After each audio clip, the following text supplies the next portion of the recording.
מה קורה חברים, אתם כאן בערוץ לי ואני רוצה לעשות לכם היום שנתון על שטויות וצחוקים. סליחה על זה חברים, מצטער אם לא שומעים אותי הכי טוב. אוקיי, מה שרציתי להגיד שהערוץ הזה עושה מלא קליק בעיתים, אוקיי, מלא, הנה, והוא גם מעתיק, או אפילו, תשמעו, רציתי להגיד שהוא חושב שהערוצים שמים עליו, אבל יש ערוצים ממש גדולים שהוא חושב ששמים עליו טוב גיק, אוקיי? חושב ששמים עליו כתוב וחושב ששמים עליו, אוקיי? מה פה? כאילו, תגידו שהוא לא העתיק את זה מטוב גיק. מה? ופאקינג, תראו את הפרצוף הזה, פאקינג פדופיל. לייב ספיישל שנה, או ההצלחה שלי ביוטיוב. מה זה התנועה הזאת?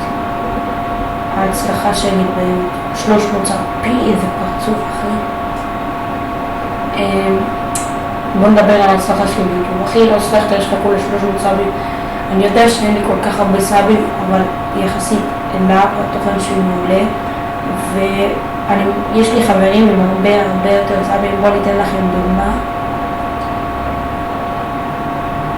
שנייה.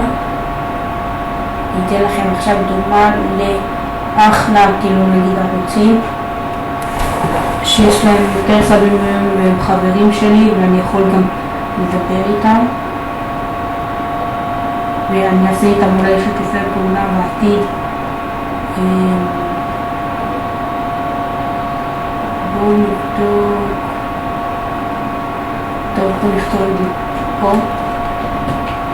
לערוץ קוראים Life for Wailing.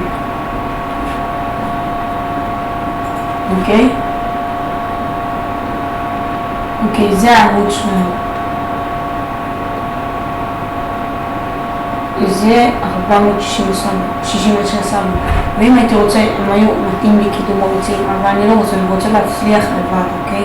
בניגוד לשטויות וצחוקים שצופת אנשים שייתנו לו סאבים ומדבר עם טופקיק וכל זה, ואני בטוח שטופקיק לא שמים עליו וכולו ילד בן 14 שלא יודע כלום מהחיים שלו.